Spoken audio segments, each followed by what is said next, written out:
أعوذ بالله من الشيطان الرجيم. بسم الله الرحمن الرحيم. ومن أحسن قولا ممن دعا إلى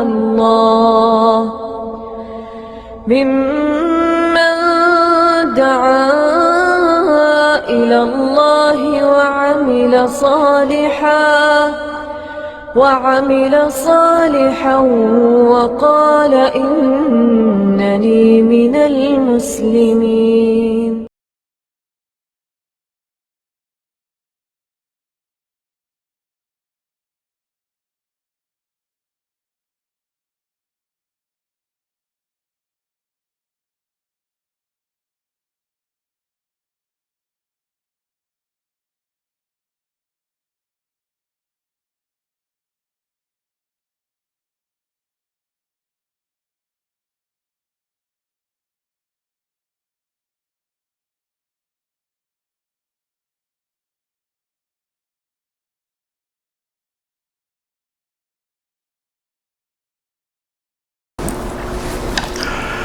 إن الحمد لله نحمده ونستعينه ونستغفره ونعوذ بالله من شرور أنفسنا ومن سيئات أعمالنا من يهده الله فلا مضل له ومن يضلل فلا هادي له وأشهد أن لا إله إلا الله وحده لا شريك له وأشهد أن محمدا عبده ورسوله.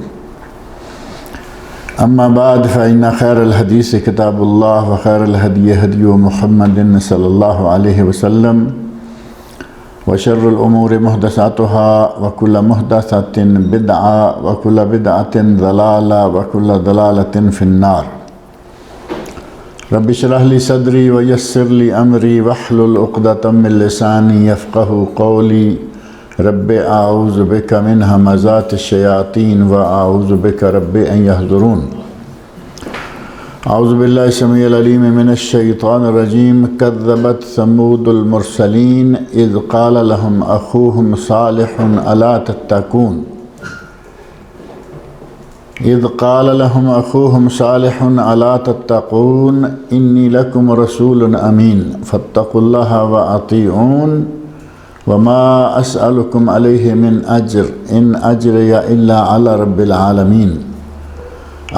أتتركون فيما هاهنا آمنين في جنات وعيون وزروع ونخل طلعها هضيم وتنحتون من الجبال بيوتا فارهين فاتقوا الله وأطيعون ولا تطيعوا أمر المسرفين الذين يفسدون في الأرض ولا يصلحون. یہ آیات سورۃ الشعراء کی ہیں اور سورۃ الشعراء میں پچھلے جو دروس تھے ان میں یہ بات بار بار آئی ہے کہ فلاں قوم نے رسولوں کو جھٹلایا. ایک رسول کا نام لیا اور عموماً کہا کہ رسولوں کو جھٹلایا. تو جو شخص ایک رسول کو جھٹلاتا ہے اس کا سارے رسولوں کو جھٹلانا ایک ہی بات ہے. یہاں بھی وہی انداز اختیار کیا گیا. کذبت ثمود المرسلین. ثمود قوم جو حضرت ہود علیہ السلام کی عاد ہے اور حضرت صالح علیہ السلام کی قوم ثمود ہے. گزشتہ درس میں اس کا حدود ضربہ بھی میں نے ذکر کیا تھا کہ یہ جو مدینہ سے تبوک جائیں تو ان کے درمیان میں ایک جگہ جو واقع ہوتی ہے وہ ہیں ثمود اور یہ حضرت صالح علیہ السلام کی قوم ہے. ان کے بارے میں جیسے حضرت ہود علیہ السلام کے بارے میں کہا گیا ان کے بارے میں کہا گیا اذ قال لهم اخوهم صالح. جب ان کے بھائی صالح نے ان سے کہا تو یہ تفصیل قدرے میں نے ذکر کی تھی کہ بھائی اللہ کہہ رہا ہے نبیوں کو کہ قوم کے بھائی، اور قوم کہیں کہ نبی ہمارے بھائی ہیں تو قوم بگڑ جاتی ہے. اور خاص طور پر ہمارے جو پاکستان انڈیا کا ماحول ہے اس میں نبی کو بھائی کہتے ہی بگڑنا شروع ہو جائیں گے. پھر بھائی کہتے ہیں یہ اللہ نے بھائی قرار دیا، ہر قوم کے نبی کو قوم کا بھائی کہا، اور یہ الفاظ بالکل صاف ہیں۔ اذ قال لهم اخوہم، اخو تو یہاں سب لوگ سمجھتے ہیں نا، شاید ہمارے ملکوں میں لفظ یہ نہیں سمجھا جاتا، یہاں تو ہر کوئی اخو، اخی معروف الفاظ ہیں، اور قرآن کہہ رہا ہے اذ قال لهم اخوہم صالح، جب ان کے بھائی صالح نے ان سے کہا، یعنی قوم سمود کو ان کے بھائی صالح جو کہ ان کی طرف نبی بنا کر بھیجے گئے، انہوں نے کہا الا تتقون، کیا تم اللہ کا تقوی اختیار نہیں کرتے ہو؟ تم اپنے دلوں میں اللہ کا ڈر نہیں رکھتے ہو؟ اور ساتھ ہی اعلان کر دیا انی لکم رسول امین، میں تمہاری طرف امانت دار رسول بنا کر بھیجا گیا ہوں۔ اب امانت دار رسول تو ٹھیک ہے، پھر ساتھ میں امانت دار کا معنی کیا ہوگا؟ جیسا کہ پہلے انبیاء کا ذکر گزرا تو انہوں نے بھی یہ الفاظ استعمال کیے۔ مقصد یہ ہے کہ میں جو پیغام رسالت ہے جو اللہ نے مجھے تم تک پہنچانے کے لیے سونپا ہے، وہ میں پیغام بغیر کمی بیشی کے مکمل طور پر تمہیں پہنچا رہا ہوں اور پہنچاؤں گا اور پہنچا چکا۔ تو یہ ہے یہاں امانت۔ وہ قوم نے کوئی امانتیں تو دی ہوئی نہیں تھیں، قوم تو گلے پڑ رہی ہے اور وہ ماننے کو تیار نہیں، لیکن وہ کہہ رہے ہیں کہ میں تمہاری طرف اللہ کی طرف سے امین امانت دار رسول ہوں، یعنی میں اللہ کی بھیجی ہوئی وحی، اللہ کے بھیجے ہوئے کلام میں سے کوئی کمی بیشی نہیں کروں گا، نہ اپنی طرف سے اس میں کچھ چیز شامل کروں گا، نہ جو نازل ہوا ہے اس میں سے کچھ کم کروں گا، پوری امانت داری کے ساتھ یہ آپ کو پہنچایا جائے۔ یہ جہاں تک تعلق ہے کہ قوم نے انہیں کچھ دیا ہوا نہیں تھا، ہمارے نبی صلی اللہ علیہ وسلم کے بارے میں ایسا نہیں ہے۔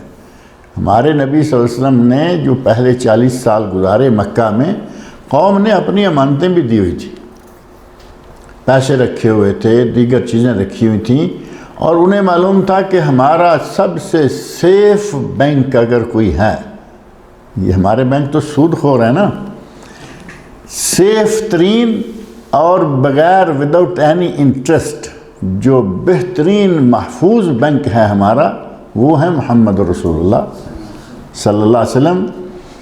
انہیں اتنا یقین تھا کہ اپنی چیزیں، قیمتی چیزیں، امانتیں نبی صلی اللہ علیہ وسلم کے پاس رکھ دیتے، اور جس وقت آپ نے نبوت کا اعلان کیا اس وقت بھی انہوں نے کہا کہ تم سچے ہو، تم امانت دار ہو، ہم نے تمہیں کبھی جھوٹ بولتے نہیں سنا، ہم نے کبھی تم سے سچ کے سوا کچھ سنا ہی نہیں۔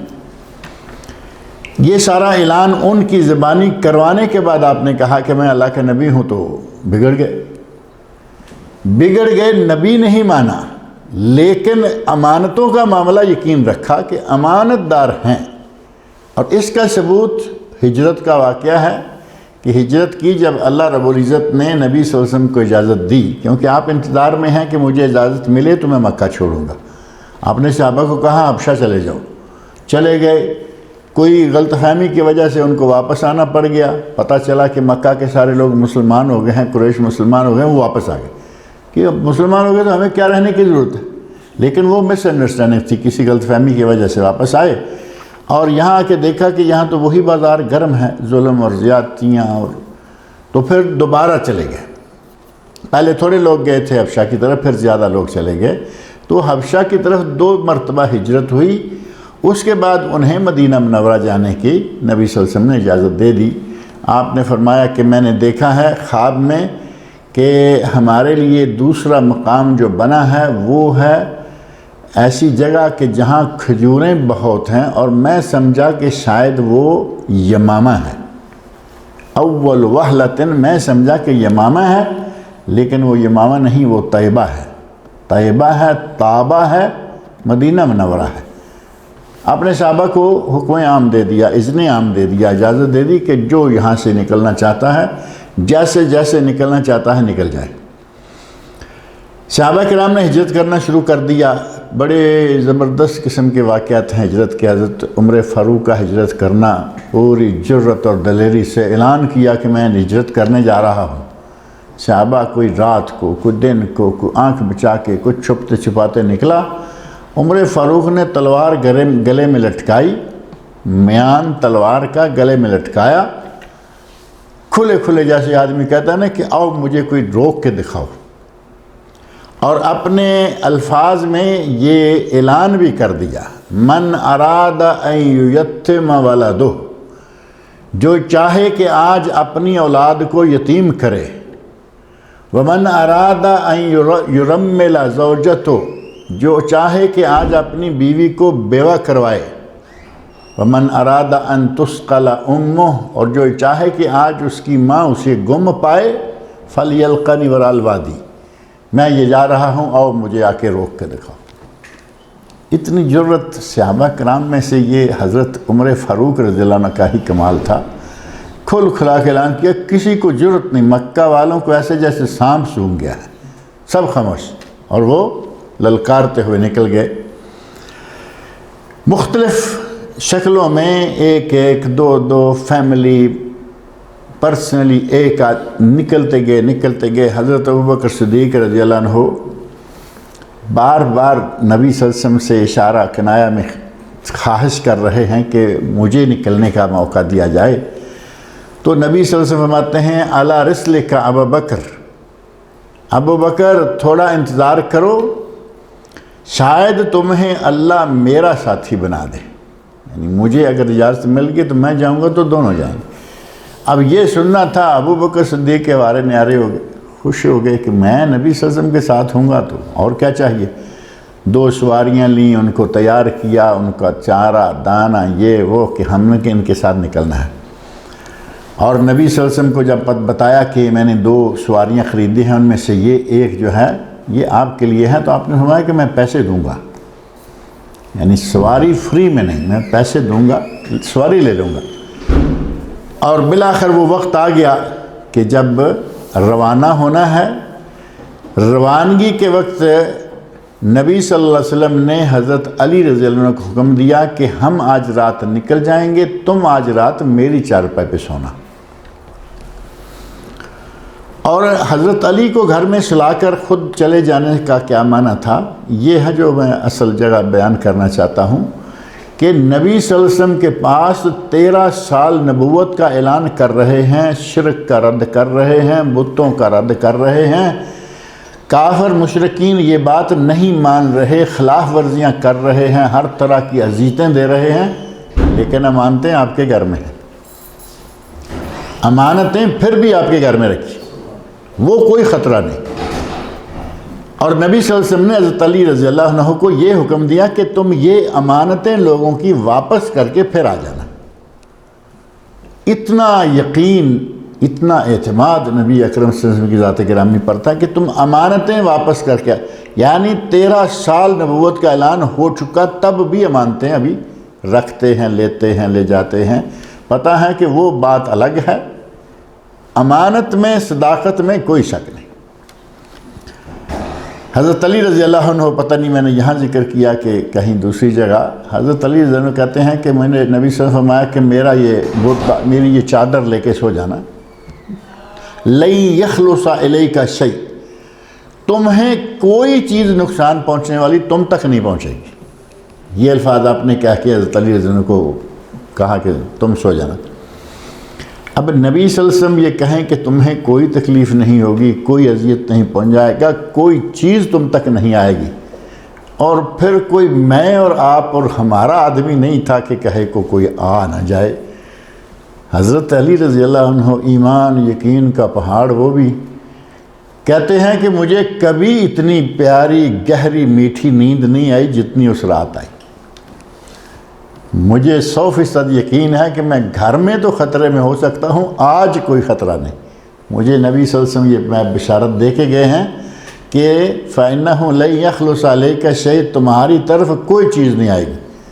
کہتے ہیں کہ اتنی مزے کی نیند میں سویا، اور نبی صلی اللہ علیہ وسلم کو وہ جن کو قتل کرنے کے لیے وہ باقاعدہ لائنیں لگا کے ہر قبیلے کا ایک آدمی تلوار پکڑ کر دروازے پہ کھڑا ہے، نبی صلی اللہ علیہ وسلم ان کے سروں میں خاک ڈالتے ہوئے ان کے سامنے سے نکل گئے، کسی کو نظر ہی نہیں آئے۔ اب نظر نہیں آئے، اس کو ہمارے لوگ اس پر اور رنگ دینا شروع ہو جاتے ہیں، کہیں گے جی آپ نظر کیسے آتے ہیں، آپ تو نور ہیں، نور کیسے نظر آئے گا؟ بھائی نور ہے تو آنکھوں والے کو تو نور نظر آ جاتا نا، یہ روشنی جا رہی ہے، نور کا مطلب روشنی تو ہے نا کم از کم۔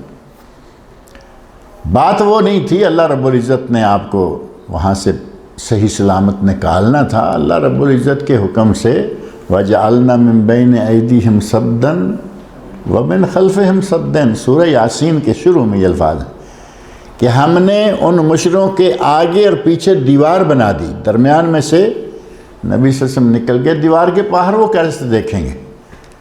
وہاں تو نور نہیں، بشر ہی جا رہے تھے، لیکن ان کو نظر نہیں آ رہا تھا کیونکہ اللہ نے درمیان میں دیوار کھڑی کر دی تھی۔ اس طرح نبی اکرم صلی اللہ علیہ وسلم ہجرت کر کے ان کی امانتوں کی ذمہ داری دوسرے کے کھاتے میں لگا کے نکلے۔ اتنا یقین تھا کہ یہ امانت میں خیانت نہیں کریں گے، بات جھوٹ نہیں بولیں گے، جو نہیں ماننی وہ نہیں ماننی، لیکن باتیں سچی۔ ابو طالب آخر دم تک ایمان نہیں لائے، چچا آپ کے، لیکن وہ کہتے تھے مجھے یقین ہے تیرا دین سچا ہے۔ یہ ان کے باقاعدہ اشعار ہیں ابو طالب کے کہ مجھے یہ یقین ہے، لولا مسبت قومی، اگر مجھے کبھی اپنی قوم کے گالی گلوچ کا ڈر نہ ہو تو میں ایمان کا اعلان کر دوں، بس ڈر ہے کہ کہیں گے مرتے مرتے بھتیجے کے دین پہ چلا گیا، ماں باپ کا دین چھوڑ گیا۔ کہتے ہیں کہ مجھے یہ ڈر نہ ہو تو میں اعلان کر دوں، مجھے یہ معلوم ہے تمہارا دین سچا ہے۔ اتنا ایمان، اتنا یقین تھا سب کو۔ ابو لہب جتنا ایک بڑا دشمن ہے، اس کے بیٹے نے نبی صلی اللہ علیہ وسلم کی طرف تھوکا تو آپ نے بد دعا کر دی، جو کہ آپ نہیں کیا کرتے تھے، لیکن کبھی ایسا موقع آتا ہے نا، بچھو پر بد دعا کی آپ نے، لعن اللہ الاقرب لا یدع نبیا ولا غیر، اللہ بچھو کو لعنت کرے، نہ نبی کو معاف کرتا ہے نہ غیر نبی کو۔ دوسری روایت میں ہے لعن اللہ الاقرب لا یدع مصلیا ولا غیر، آپ نماز بھی پڑھ رہے تھے، کہا کہ اللہ بچھو کو لعنت کرے، یا یہ نہ تو یہ نمازی کو معاف کرتا ہے نہ بے نماز کو، تو بچھو کا کام تو ڈنگ مارنا ہے، مارا، نبی صلی اللہ علیہ وسلم کو بھی مار دیا۔ بچھو کو لعنت کی، اور اس آدمی نے جب تھوکا تو نبی اکرم صلی اللہ علیہ وسلم ظاہر ہے کہ دل میں تکلیف ہوئی، تو اس کے لیے آپ کی زبان سے الفاظ نکلے، اللہم صلت علیہ کلبا من کلابک، اے اللہ اس شخص پر اپنا کوئی کتا، اپنا کوئی درندہ مسلط کر دے۔ اور ایسا ہوا، یقین کا ان لوگوں کا یہ حال ہے کہ ابو لہب کافر، ابو لہب دشمن، ابو لہب پہلا گستاخ رسول، لیکن یہ اسے یقین ہو گیا کہ میرا بچہ اب بچنے والا نہیں، اس کو کوئی نہ کوئی جانور کھائے گا۔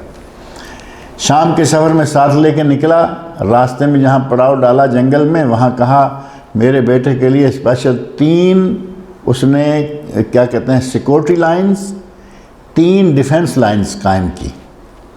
پہلے اندر 4 پائیاں ہیں، باہر کچھ اور چیز ہے، باہر اونٹوں کی لائن، چاروں طرف گھیرے میں ایسے بٹھائے کہ کوئی چیز باہر سے کوئی جانور اندر نہ آ سکے۔ اللہ کے حکم سے اللہ کے نبی کی دعا قبول ہو چکی تھی، اللہ نے شیر کو بھیجا، سب سے چھلانگ مار کے اندر سیدھا جا کے اس کے بیٹے کو پکڑا، چیر پھاڑ کے رکھ دیا۔ ان کو یقین تھا۔ ایک جنگ میں ایک دوسرا آدمی ہے، اس کو چھوٹی سی ایسے تلوار، نبی صلی اللہ علیہ وسلم کے ہاتھوں سے تلوار کا چھوٹا سا زخم آ گیا، چیختا پھر رہا ہے، روتا پھر رہا ہے، سب لوگ اس کو عارض لا رہے ہیں، ارے کم بخت کیا ہو گیا، چھوٹا سا تو زخم ہے۔ کہا میں اس زخم سے مر جاؤں گا، رونا مجھے یہ ہے کہ زخم محمد صلی اللہ علیہ وسلم کی تلوار سے لگا۔ اب اسے معلوم ہے کہ یہ اس تلوار سے زخم ہے، اور اس نے مجھے کہا ہوا ہے کہ تیری موت میرے ہاتھوں ہوگی۔ یہ کہتا تھا کہ میں تمہیں قتل کروں گا، آپ نے میں تیری موت میرے ہاتھوں لکھی ہے۔ وہ چھوٹا سا معمولی سا کٹ آیا، روتا چیختا پھر رہا، مر گیا اسی کے نتیجہ میں، مر گیا۔ نبی اکرم صلی اللہ علیہ وسلم تو خود ایسے کوئی بات کہتے نہیں تھے نا۔ تو امانت داری کا یہ حال ہے کہ ہر نبی کہہ رہا ہے انی لکم رسول امین، میں تمہاری طرف امانت دار رسول بنا کے بھیجا گیا۔ فاتقوا اللہ واطیعون، اللہ کا ڈر دل میں رکھو اور میری اطاعت کرو۔ وما اسألکم علیہ من اجر، میں تم سے کسی اجرت کا مطالبہ نہیں کرتا، کوئی معاوضہ نہیں، میری کوئی تنخواہ نہیں، میری کوئی فیس نہیں۔ یہ بھی ہر نبی کہہ رہا ہے۔ اب پہلے یہ کلمات جو ہیں یہ انبیاء کے ذکر میں سنتے آ رہے ہیں۔ ان اجریہ الا علی رب العالمین، میرا اجر تو میرے رب کے پاس، رب العالمین مجھے اجر دے گا، میرا معاوضہ، میری تنخواہ، میری فیس جو بھی کہیں یہ میں اپنے رب سے لوں گا، تم سے کچھ نہیں لیتا۔ تمہیں صرف پیغام پہنچانا ہے اللہ کا، مان لو مجھے بھی خوشی ہوگی، اللہ بھی خوش ہوگا، نہ مانو گے تو مجھے بھی زیادہ تکلیف تو ہوگی کہ میری قوم جہنم میں جا رہی ہے۔ انبیاء سے زیادہ اپنی قوم کا خیرخواہ اور کون ہو سکتا تھا؟ نبی صلی اللہ علیہ وسلم بڑے خیرخواہ تھے، مشرکین مکہ قریب نہیں لگتے تھے اور آپ پریشان رہتے تھے۔ اللہ رب العزت فرمایا فَلَعَلَّكَ بَاخِعٌ نَفْسَكَ عَلَىٰ آثَارِهِمْ، اے میرے نبی آپ ان کے پیچھے اپنے آپ کو ہلاک کر لیں گے، دفع کرو ان کو، ایمان لائیں گے ٹھیک ہے، نہیں لائیں گے ان کو میں دیکھوں گا۔ لَعَلَّكَ بَاخِعٌ نَفْسَكَ، ان کے پیچھے آپ اپنی جان کو ہلاک کر لیں گے۔ اللہ رب العزت کو نبی صلی اللہ علیہ وسلم پر ترس آ گیا کہ آپ اتنا ان کا خیال کر رہے ہیں کہ یہ مسلمان کیوں نہیں ہوتے۔ اور کیا تھا اس میں؟ صرف یہ کہ میری قوم، میرا خاندان، میرا قبیلہ یہ جہنم میں نہ جلیں، یہ ہدایت پا جائیں۔ لیکن جس کی قسمت میں نہ لکھا ہو وہ کیسے ہدایت پائے گا؟ ان اجریہ الا علی رب العالمین، میرا اجر تو میرے رب العالمین پر ہے۔ اتترکون فیما ہاہنا آمنین، کیا تم یہاں جو اس دنیا میں جو کچھ ہے کیا اس میں تم پوری طرح بے خوف و خطر امن کے ساتھ چھوڑ دیے جاؤ گے؟ اللہ رب العزت نے حضرت صالح علیہ السلام کی قوم سمود سے یہ سوال کیا ہے، بظاہر سوال ہے لیکن یہ انکار ہے کہ اللہ کی ان نعمتوں میں تمہیں ایسے ہی نہیں چھوڑ دیا جائے گا کہ جب مزے کرتے رہو اور ہمیشہ رہو، بلکہ تمہیں پکڑا جائے گا، تمہیں یہاں سے اٹھایا جائے گا۔ اتترکون فی ما ہاہنا آمنین، جو کچھ یہاں ہے کیا تمہیں یہاں پرامن طریقے سے چھوڑ دیا جائے گا؟ ایسا نہیں ہوگا کہ تم پورے امن کے ساتھ یہاں رہ جاؤ۔ فی جنات و عیون، باغات ہیں، چشمے ہیں، اور وزروع، اور کھیت ہیں، ونخل، اور کھجوریں ہیں۔ اب باغات میں بھی کھجوریں تو آئی جاتی ہیں، لیکن اللہ رب العزت نے کھجوروں کا ذکر بطور خاص اس لیے کیا کہ عربوں میں کھجور بہت مرغوب پھل ہے، اور مرغوب پھل اتنا کہ اس پھل کے پھر نام بھی الگ الگ رکھے ہیں۔ جب ابھی کچی پکی کھجور آتی ہے نا شروع میں، ابھی اس میں میٹھا آ گیا لیکن پکی نہیں، تو اس کہتے ہیں بلح۔ بلح ہمارے یہاں کھجور کے اسی کا کوئی نام ایک ہوتا ہے، کچی پکی جب بکتی ہے تو اس میں اردو میں بھی ایک نام ہے، کبھی ذہن میں آتا ہے۔ اور بلح جب تھوڑا سا پکتا ہے تو پھر اس کو کہتے ہیں بسر، یعنی ابھی کچی پکی ہے لیکن کھانے کا سلسلہ شروع ہو گیا۔ اور تیسرا بہترین دور ہوتا ہے کھجور کا رطب۔ رطب یعنی آدھی پکی اور آدھی کچی، وہ بالکل میٹھی اور صحیح ٹیسٹی، جیسے آدمی کوئی میٹھا سیب کھا رہا ہوتا ہے نا، اس انداز کی بہت میٹھی وہ ہوتی ہے۔ تو نبی صلی اللہ علیہ وسلم نے بہت پسند کیا اس کو، اور صحابہ کرام پسند کرتے تھے، اور عرب پسند کرتے ہیں۔ عربوں کے یہاں جو رطب ہے، اس رطب کھانے کو وہ عام پھل نہیں کہتے، بلکہ اس رطب کو وہ کھجور نہیں کہتے بلکہ اس کو پھل کہتے ہیں۔ رطب چونکہ آپ نے بھی دیکھا نا، تھوڑا سا کنارہ پکا ہو، باقی سفید ہے یا پیلی ہے، اور وہ جگہ پک کے براؤن ہو چکی ہے، وہ ٹک ٹک کھانے میں کیا اس کا مزہ ہے، بہت ٹیسٹ ہوتا ہے۔ اور وہ تھوڑا دن رہتی ہے، پکی کھجور تو رہی سال بھر، وہ تھوڑے دن رہتی ہے، 2-3 ہفتے کے اندر اندر پک جاتی ہے، وہی نکال کے کچھ لوگ رکھ لیتے ہیں عرصے کے لیے، وہ ہے رطب۔ اور جب پوری پک گئی تو پھر ہو گئی تمر۔ پہلا بلح، دوسرا بسر، تیسرا رطب، اور چوتھا تمر۔ یہ 4 الگ الگ سٹیج ہیں کھجور کے، اور یہ سارے کھانے والے ہیں۔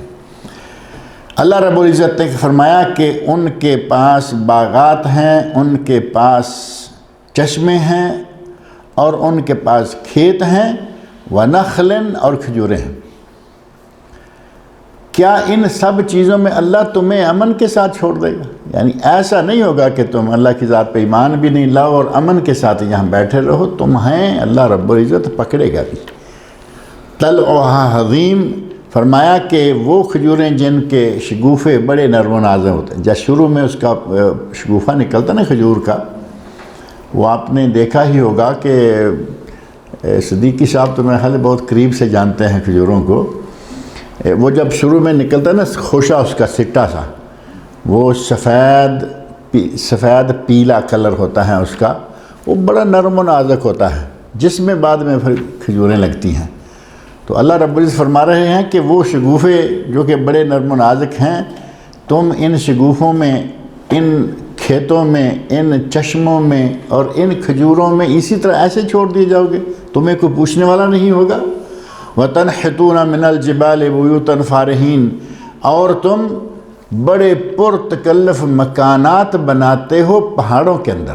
تنحتون یعنی تم تراشتے ہو گھروں کو اندر پہاڑوں کے اندر۔ پچھلے درس میں نے ذکر کیا نا کہ کس طرح انہوں نے مکان بنائے پہاڑوں کو توڑ کر، لوہے جیسے پہاڑ، ان کو تھوڑا تھوڑا توڑ اندر پہاڑ کے پیٹ میں مکان بنے ہیں، بڑوں کے بڑے مکان، چھوٹوں کے چھوٹے مکان، مڈل کلاس والوں کے مڈل کلاس ہے تو میرا خیال ہے شروع سے لے کے چلتی آ رہی ہیں نا۔ تو اللہ نے فرمایا کہ تم ان میں مکان بناتے ہو فارحین، یعنی پرتکلف مکان۔ فارحین، فارح کے معنی آدمی جو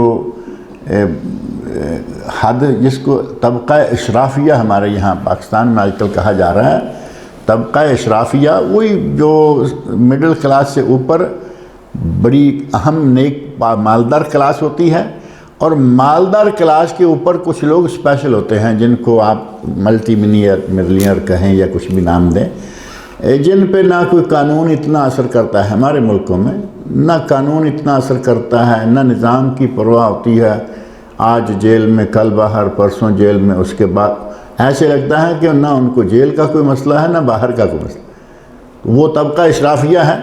کہا کہ تم ان کی طرح مزیدار خوبصورت پرتکلف مکانات اور وہی پہاڑوں کے اندر بناتے ہو۔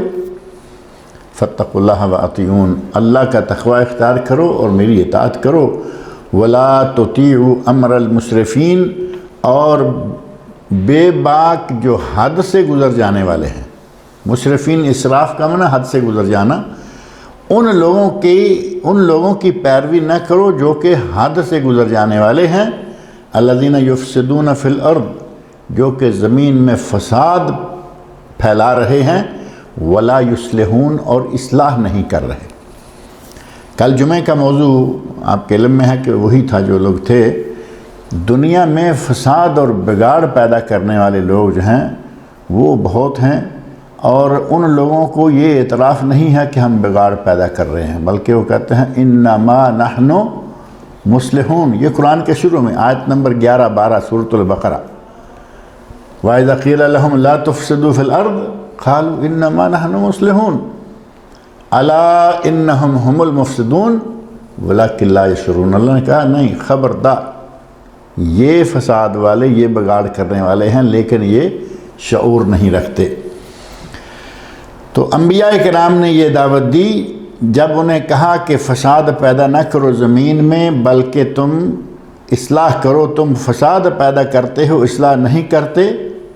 قالوا انما انت من المسحرین، تو انہیں کہا کہ تجھ پہ تو جادو کیا گیا ہے۔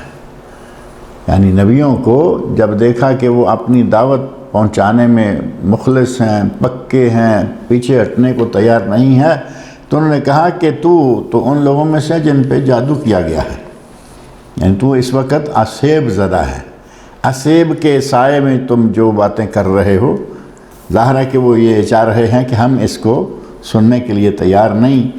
قالوا انما انت من المسحرین، اور آگے پھر وہی بات آ گئی جو بات پہلے بھی تفصیل سے ذکر کی گئی ہے، ما انت الا بشر مثلنا، کہ تو ہماری طرح کا بشر ہے۔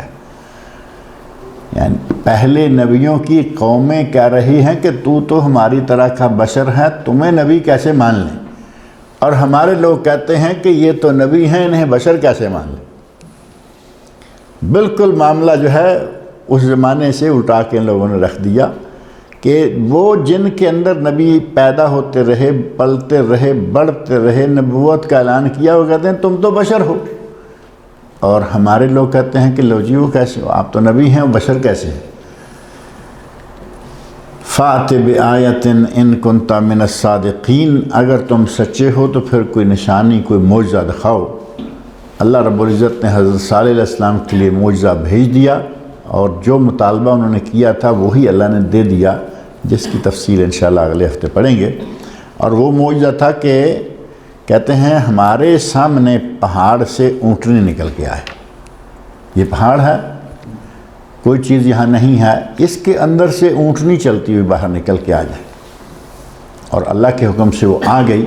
انشاءاللہ تفصیل ذکر کریں گے۔ اللہ تعالیٰ مجھے اور آپ سب لوگوں کو قرآن کریم پڑھنے، سننے، سمجھنے اور اس کے احکام پر عمل کرنے کی توفیق عطا فرمائے۔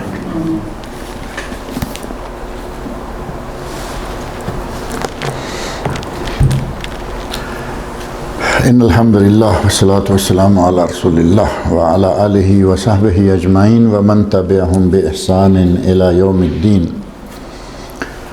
اما بعد، بسم اللہ الرحمن الرحیم۔ ان عائشہ رضی اللہ تعالی عنہا قالت اول ما فرضت الصلاة رکعتین فاقرت صلاة السفر واتمت صلاة الحضر، متفق علیہ۔ وللبخاری ثم ہاجر ففرضت اربعا واقرت صلاة السفر علی الاول، وزاد احمد الا المغرب فانها وتر النہار والا الصبح فانها تطول فیها القراءة۔ یہ اب ذکر شروع ہوا ہے مسافر کی نماز کا اور مریض کی نماز کا۔ ظاہر ہے کہ آدمی سفر میں بھی ہوتا ہے اور آدمی بیمار بھی ہوتا ہے، تو بیمار کو کیا کیا کنسیشنز حاصل ہیں اور مسافر کو کیا کیا رخصتیں حاصل ہیں۔ ہمارا دین جیسا کہ معروف ہے بہت آسان دین ہے، کوئی کام ایسا نہیں ہے کہ جو انسان کی طاقت سے زیادہ ہو اور کہا گیا کہ یہ کرنا ہی کرنا ہے۔ اللہ نے قرآن کریم میں سورہ بقرہ کے آخر میں جو آیت ہے لا یکلف اللہ نفسا الا وسعہا، اللہ نے کسی جان کو اس کی طاقت سے زیادہ تکلیف نہیں دی۔ تو جب یہ بات اللہ رب العزت کہہ رہے ہیں تو نعوذ باللہ ایسا تو ہو نہیں سکتا کہ کہے میں جان سے زیادہ تکلیف نہیں دیتا اور دے زیادہ۔ ایسا کوئی حکم اسلام میں نہیں ہے جو انسان کی بس سے باہر ہو اور کہا گیا ہو کہ کرنا ہے، بلکہ مسافر کو کوئی اتنا بڑا مسئلہ بھی نہیں ہوتا۔ آج تو بالکل ہی اتنا بڑا مسئلہ نہیں رہا۔ مسافر، جہاز ایئر کنڈیشنڈ، ٹرینیں ایئر کنڈیشنڈ، کاریں گاڑیاں ایئر کنڈیشن، بسیں ایئر کنڈیشن۔ اب گدھا گاڑی میں تو ایئر کنڈیشن نہیں ہو سکتا، اور وہ کوئی سواری تو نہیں رہی نا۔ جتنی سواریاں ہیں ٹریول کرنے کے لیے وہ سب ایئر کنڈیشن، آرام دہ۔ لیکن اس کے باوجود اجازت ہے کہ آپ سفر میں نماز قصر کر لیں، سفر میں نماز جمع کر لیں، ظہر عصر اکٹھی پڑھ لیں، مغرب عشاء اکٹھی پڑھ لیں، 4 فرض ہیں 2 کر لیں۔ کتنی آسانی ہے۔ اور پھر وضو کرنے میں اور مسح کرنے میں آپ نے موزے پہنے ہوئے ہیں، آج وضو کیا دوپہر کے وقت، موزے پہن لیے وضو ہوتے ہوتے۔ اب آپ کو اگر اپنے گھر میں ہیں، جیسے ابھی موسم شروع ہوا ہے سردی کا، تو آپ دوپہر کے وقت موسم اچھا ہوتا ہے، چاہے سردی کا موسم ہو یا گرمی کا، لیکن ٹھنڈک کم ہو جاتی ہے۔ دوپہر کا وضو کرتے ہیں، وضو کر کے آپ موزے پہن لیتے ہیں۔ اگلے 24 گھنٹے کے دوران آپ کو موزے نکالنے کی ضرورت نہیں ہے۔ جب وہاں آئیں اوپر سے گیلی انگلیاں پھیر دیں، مسح کر لیں۔ اور یہ آسانی ہے، گھر میں رہتے ہوئے بھی یہ کر سکتے ہیں۔ اور اگر آپ سفر میں ہیں تو آسانی اور بڑھ جاتی ہے، یہ کام 3 دن کر سکتے ہیں۔ یعنی ایک مرتبہ وضو کر لیا، پاؤں دھو کے موزے پہن لیے، اب آپ 72 گھنٹے 3 دن اور 3 راتیں مسلسل وہ کر سکتے ہیں۔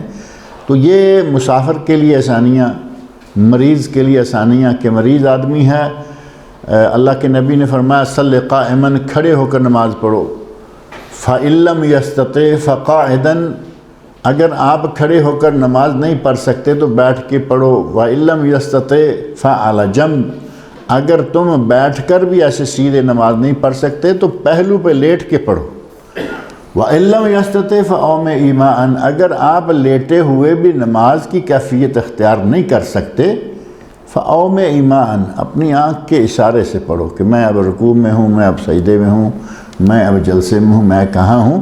تو اتنی آسانی اللہ رب العزت نے دی، اور اپنا جو حکم ہمیں سنایا لا یکلف اللہ نفسا الا وسعہا، اس کو ہمارے سامنے کھول کے رکھ دیا۔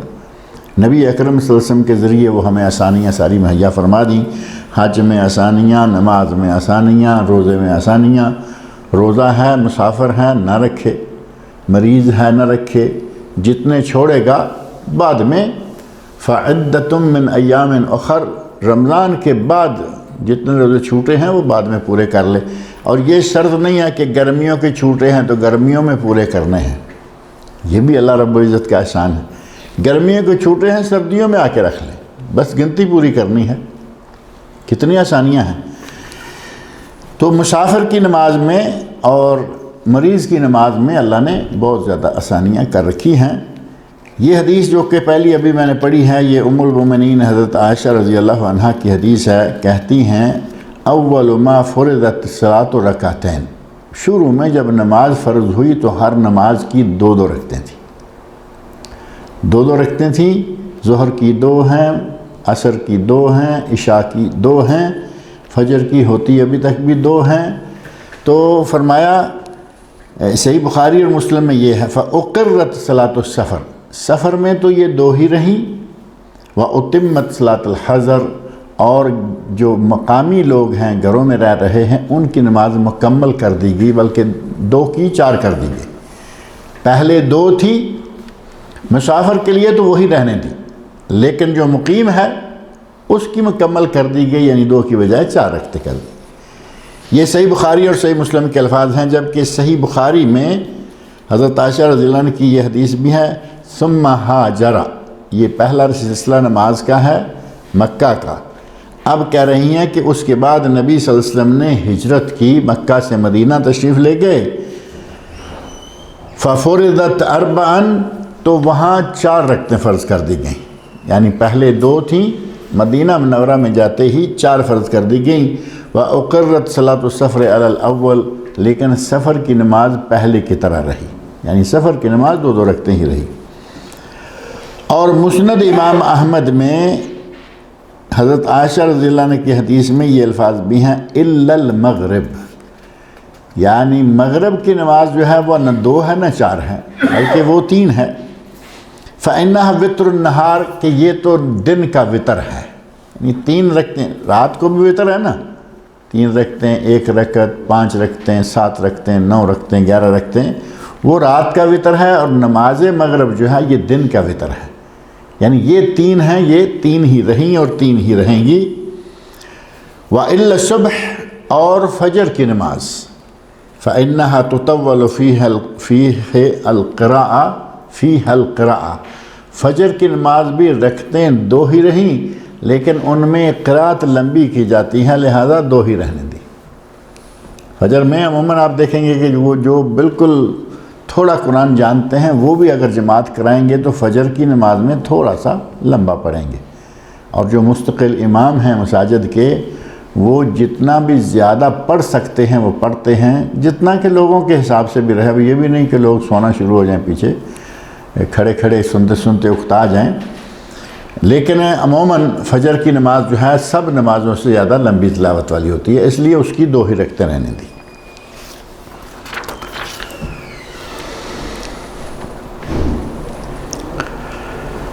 اور ام المومنین حضرت عائشہ صدیقہ رضی اللہ عنہا کی ہی دوسری مروی روایت ہے، کہتی ہیں ان نبی صلی اللہ علیہ وسلم کان یقصر فی السفر ویتم، نبی صلی اللہ علیہ وسلم سفر میں کبھی قصر کرتے تھے، کبھی پوری بھی پڑھتے تھے، یعنی قصر کرنا فرض واجب نہیں ہے، امام ابو حنیفہ رحمۃ اللہ علیہ کا نظریہ یہ ہے کہ قصر کرنا فرض ہے، واجب ہے، اور انہی کے لوگ سب سے زیادہ وہ ہیں جو نہیں کرتے۔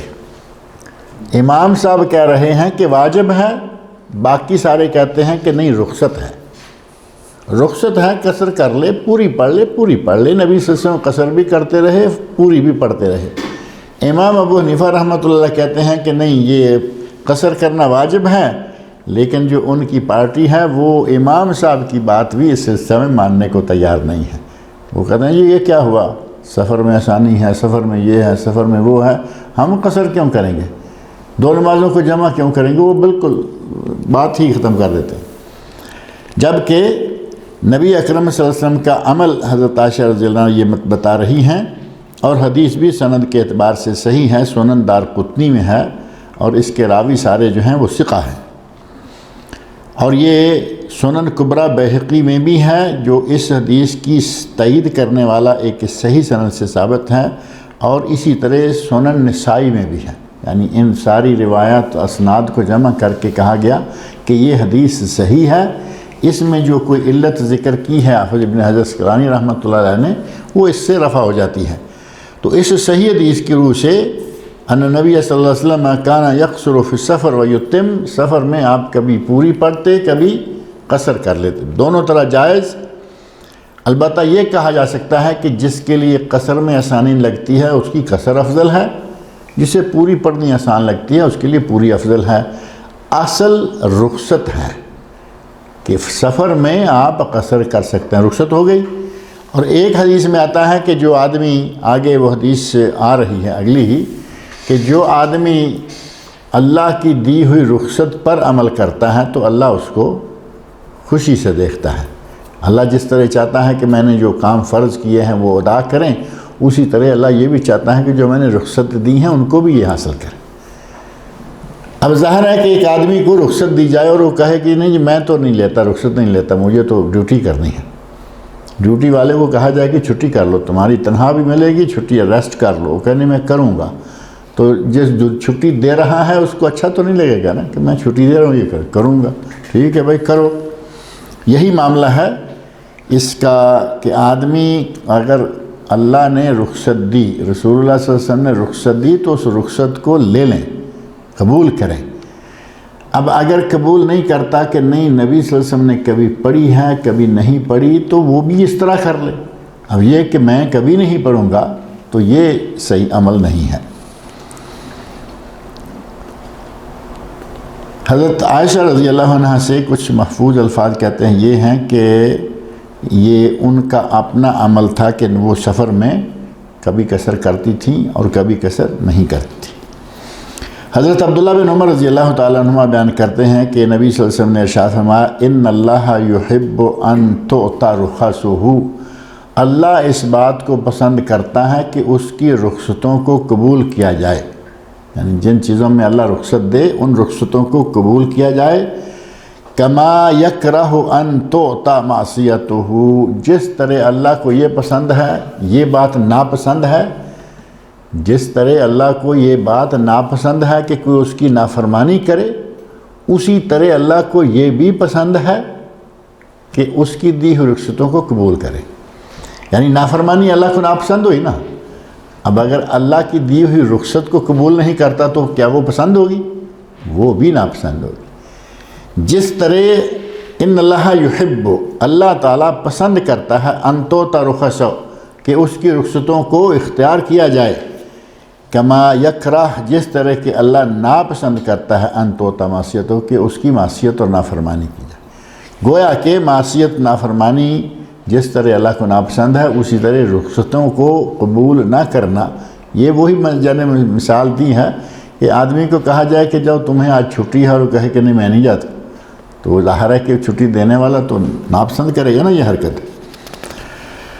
یہ مسند امام احمد میں ہے، صحیح ابن خزیمہ اور صحیح ابن حبان میں بھی ہے، اور ایک روایت میں ہے کما یحب ان تؤتی عزائمہ، جس طرح اللہ یہ چاہتا ہے کہ اس کے عائد کردہ فرضوں کو پورا کرو، اسی طرح اللہ یہ بھی چاہتا ہے کہ اس کی دی ہوئی رخصتوں کو بھی قبول کرو۔ وعن انس رضی اللہ عنہ قال کان رسول اللہ صلی اللہ علیہ وسلم اذا خرج مسیرۃ ثلاثۃ امیال او فراسخ صلی رکعتین۔ صحیح مسلم کی یہ حدیث ہے جس میں حضرت انس رضی اللہ عنہ، حضرت انس بن مالک جو کہ نبی صلی اللہ علیہ وسلم کے خادم رہے 10 سال مسلسل، وہ کہتے ہیں کہ نبی صلی اللہ علیہ وسلم جب کبھی 3 میل یا 3 فرسخ کی مسافت نکلتے صلی رکعتین تو قصر پڑھتے۔ اب یہ 3 میل یا 3 فرسخ ہے اور ایک فرسخ 3 میل کا ہوتا ہے، تو زیادہ سے زیادہ اس میں مسافت کتنی ہو گئی؟ 9 میل، یعنی 3 میل یا 3 فرسخ، ایک فرسخ 3 میل کا، 3 کو 3 میں ضرب دیں تو 9 ہو گیا نا۔ اب یہ مسافت ہے 9 میل، اب 3 والا حصہ جو اس کو چھوڑ دیجئے، 3 فرسخ لے لیں، 9 میل۔ اور یہ 9 میل جو ہیں وہ ہمارے آج کل کے جو 1.5 کلومیٹر کہتے ہیں نا، 1 میل جو ہے 1.5 کلومیٹر کا ہوتا ہے، تو اس حساب سے تو تھوڑے کم بنتے ہیں، لیکن کہا گیا کہ یہ ہاشمی میل ہیں اور یہ کوئی 24 ساڑھے 24 30 کر لیں کلومیٹروں میں 23 کلومیٹر کی مسافت بنتی ہے۔ آپ ان کو 23 کے 30 بھی کر لیں گے تو بات قریب قریب ہی ہے، تو 24 اگر اتنا سفر ہے 23 کلومیٹر تو آپ اس میں قصر کر سکتے ہیں۔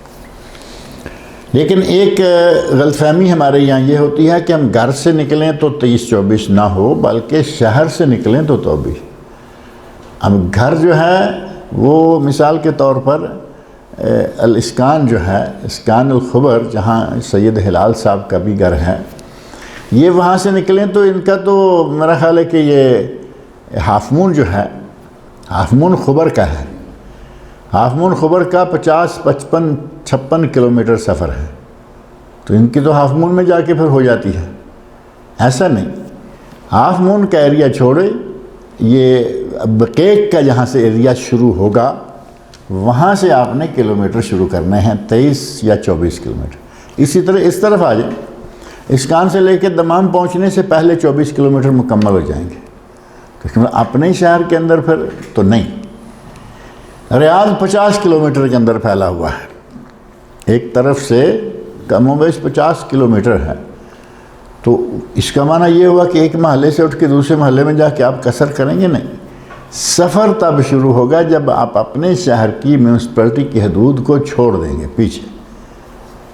وہ جو حدود ہیں شہر کی، یہ شہر کی بلڈنگیں لگا لیتے ہیں نا، تو اگر کہیں کہ یہاں سے اٹھے گا تو یہاں کے قصر کرے گا، یہاں سے اٹھے گا تو یہاں قصر کرے گا، نہیں، اس طرف جانا ہے تو یہ آخری حد ہے، یہاں سے آگے 24، اس طرف جانا ہے یہاں سے آگے 24، اس طرف جانا ہے یہاں سے آگے 24، 23-24 کلومیٹر ہوں گے تب جا کے وہ قصر کی مسافت شروع ہوگی۔ 23-24 کلومیٹر پہ جا کے، یا اتنا جانا ہے، درمیان میں جہاں چاہیں آپ پڑھ لیں، یہ گنجائش ہے، لیکن یہ کہ شہر کے اندر ہی آپ قصر کریں وہ نہیں۔ وعنہ، اور حضرت انس رضی اللہ عنہ سے ہی مروی ایک دوسری حدیث ہے، کہتے ہیں خرجنا مع رسول اللہ صلی اللہ علیہ وسلم من المدینہ الی مکہ، ہم مدینہ منورہ سے مکہ کی طرف نبی صلی اللہ علیہ وسلم کے ساتھ نکلے، فکان یصلی رکعتین، تو آپ 2 رکعتیں کر کے پڑھتے تھے، یعنی قصر پڑھتے رہے، حتی رجعنا الی المدینہ، یہاں تک کہ ہم واپس پلٹ کر مدینہ آ گئے، یعنی مدینہ سے نکلے اور مکہ گئے، مدینہ سے نکلنے کے بعد ہم نے 2 رکعتیں پڑھنا شروع کی نبی صلی اللہ علیہ وسلم کے ساتھ، جب تک واپس نہیں آئے آپ 2 ہی پڑھتے رہے۔ اور یہ واقعہ جو ہے یہ ہے غالباً حجۃ الوداع کا، جو آپ نے 10 دن کے اندر اندر وہ سارا حج کا اور سفر کا سارا معاملہ مکمل کر لیا تھا، تو اس کے دوران آپ قصر پڑھتے رہے۔ علماء کرام نے کہا ہے کہ ابھی ایک ساتھ ہی حدیث ہے، اس کے موضوع کو لیں گے تو موضوع تھوڑا لمبا ہو جائے گا، بہرحال وہ اگلے درس میں انشاءاللہ اس موضوع کی تکمیل کریں گے۔ اصل میں مکہ سے مدینہ ہوں یا کہیں بھی ہوں، اصل میں اگر سفر میں یہ پتہ نہیں کہ ہم کتنے دن ٹھہریں گے، تو قصر کرتے رہے۔ صحابہ میں سے بعض صحابہ نے 9 مہینے قصر پڑھی، صحابہ میں سے بعض صحابہ نے 6 مہینے قصر پڑھی، اور بعض صحابہ نے 1-2 سال قصر پڑھی۔ جتنا عرصہ رہے، یہ انشاءاللہ تفصیل جو ہے میں اگلے درس میں آپ کے سامنے رکھتا ہوں۔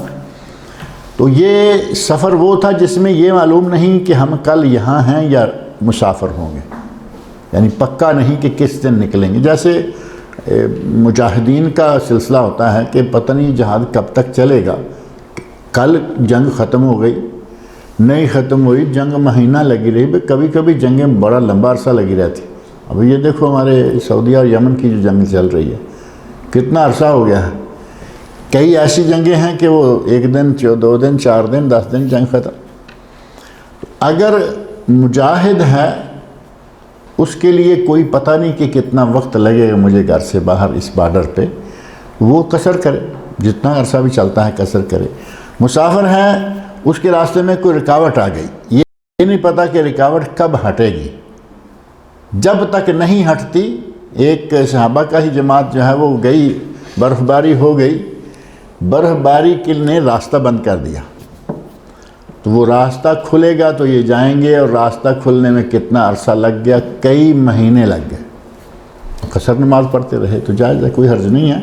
لیکن اصل یہ ہے کہ اگر آپ کو یہ معلوم ہے کہ ہم نے 4 دن سے زیادہ یہاں رکنا ہے، جو نتیجہ ہے ساری مجموعی بات کا، 4 دن سے زیادہ رکنا ہے تو نماز پوری پڑھیں، اور کم رکنا ہے یا 4 دن یا کم رکنا ہے تو پھر آپ قصر کریں۔ یہ خلاصہ ہے، انشاءاللہ اس کی کچھ تفصیل اگلے درس میں ذکر کریں گے۔ اللہ رب العزت مجھے اور آپ سب لوگوں کو نبی اکرم صلی اللہ علیہ وسلم کے ارشادات پڑھنے، سننے، سمجھنے اور ان پر عمل کرنے کی توفیق عطا فرمائے۔ اب اگر آپ کے پاس کوئی سوال ہے تو وہ بات کر لیجیے۔ وطر میں دعائے قنوت کا صحیح طریقہ کیا ہے شخص؟ وطر میں دعائے قنوت کے 2 طریقے ہیں۔ ایک طریقہ ہے کہ 3 رکعتیں مثلاً آپ پڑھ رہے ہیں، یا ایک ہے، وہ بات ایک ہی رہے گی۔ جو بھی آپ پڑھ رہے ہیں، آخری رکعت 1 میں وہ ایک ہی آخری ہے، 3 میں تیسری آخری ہے، 5 میں 5ویں آخری ہے۔ آخری رکعت میں رکوع کر کے اٹھیں، سمع اللہ لمن حمدہ، اور اس کے بعد آپ ہاتھ اٹھا کے دعا مانگ لیں۔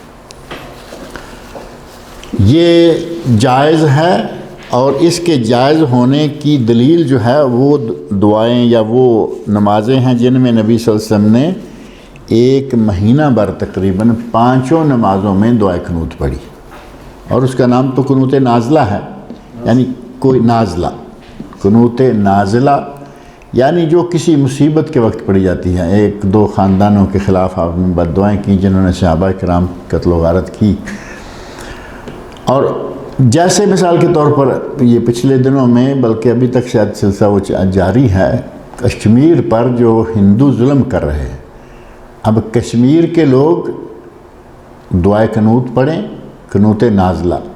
مسلمان دنیا میں جہاں ہیں وہ ان کے لیے قنوت نازلہ پڑھیں اور دعائیں مانگیں کہ اللہ ان کی مدد فرمائے، ظلم سے ان کی اللہ تعالیٰ جان چھڑائے، تو یہ ہو جائے گی قنوت نازلہ۔ یہ 5 نمازوں میں جائز ہے،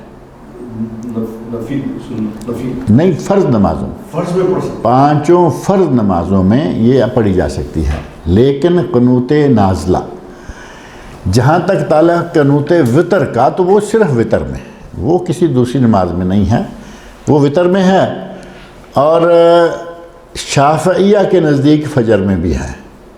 وہ نازلہ نہیں، وہ وطر ہی ہے، لیکن وہ کہتے ہیں کہ فجر میں بھی پڑھی۔ صحیح طرح اس میں یہی ہے کہ صرف نماز وطر، جو کہ رات کی نماز ہے عشاء کے بعد، اور نماز وطر کے لیے جو صحیح تر طریقہ ہے، جائز تو میں نے کہا کہ رکوع کے بعد ہاتھ اٹھائیں، دعا مانگیں، لیکن صحیح تر سند کے ساتھ جو چیز ثابت ہے وہ یہ ہے کہ آپ نے سورہ فاتحہ پڑھی اور قل هو اللہ یا کوئی سورت پڑھی، اور اس کے ساتھ ہی آپ نے اللہم اہدنا فیمن ہدیت وعافنا فیمن عافیت دعائے قنوت مانگنا شروع کر دیا، اور کوئی ہاتھ اٹھانے کی ضرورت نہیں ہے، کیونکہ ہاتھ اٹھانے کی علامت یہاں کوئی ہے نہیں۔ آپ نے قرات مکمل کی، دعائے قنوت پڑھیے، اور پھر ہاتھ اٹھا کے اللہ اکبر کہتے ہوئے رکوع چلے جائیے، سمع اللہ لمن حمدہ ہاتھ اٹھائیے اور سجدہ چلے جائیے. یہ ہے دوسرا طریقہ دعائے قنوت کا. یہ دو طریقے جو ہیں دعائے قنوت کے، یہ دو ہی طریقے ہیں، اور ان میں سے صحیح تر سند کے اعتبار سے رکوع سے پہلے والا بغیر ہاتھ اٹھائے، اور جائز رکوع کے بعد والا ہاتھ اٹھا کے، کیونکہ وہ نبی صلی اللہ علیہ وسلم کا عمل ہے، اگرچہ وہ خاص ہے دعائے قنوت نازلہ کے ساتھ، لیکن قنوت ہے، نازلہ بھی ہے یا غیر نازلہ ہے. تو اس سلسلہ میں عموماً جو ہمارے یہاں آپ دیکھتے ہیں رکوع کے بعد پڑھے، لیکن بہت سارے لوگ ایسے ہیں جو خاص طور پر ہمارے پاکستان میں، انڈیا میں بھی یقیناً ہوں گے، کہ وہ قنوت جو ہے وہ اگر جماعت کے ساتھ رکوع کے بعد بھی کرتے ہیں تو اکیلے پڑھیں تو رکوع سے پہلے کرتے ہیں. اکیلے نماز پڑھتے ہیں نا دعائے قنوت، اب جماعت کے ساتھ تو رمضان میں ہی ہوگی نا صرف، باقی میں اکیلے رہتی ہیں تو وہ رکوع سے پہلے ہی پڑھتے ہیں، کیونکہ وہ سند کے اعتبار سے زیادہ صحیح ہے. لیکن وہ لوگ اللہ اکبر بول کے پھر قنوت پڑھتے ہیں؟ نہیں، جہاں صورت ختم ہوئی اللہم اہدنا فیمن ہدیت، اللہ اکبر بول کے، وہ حنفی طریقہ ہے. جی. اور 2 رکعتوں کے بعد تشہد میں بیٹھنا نہیں ہے. وطروں میں 2 رکعتوں کے بعد تشہد بیٹھنا ثابت نہیں، اور اگر کوئی بیٹھتا ہے تو وہ مغرب کے مشابہ نماز ہو جائے گی، اور نبی صلی اللہ علیہ وسلم نے مغرب کی مشابہت اختیار کرنے سے منع فرمایا. بلکہ آپ نے فرمایا کہ 3 وطر ہی نہ پڑھو اور نماز مغرب کے مشابہ نہ کرو.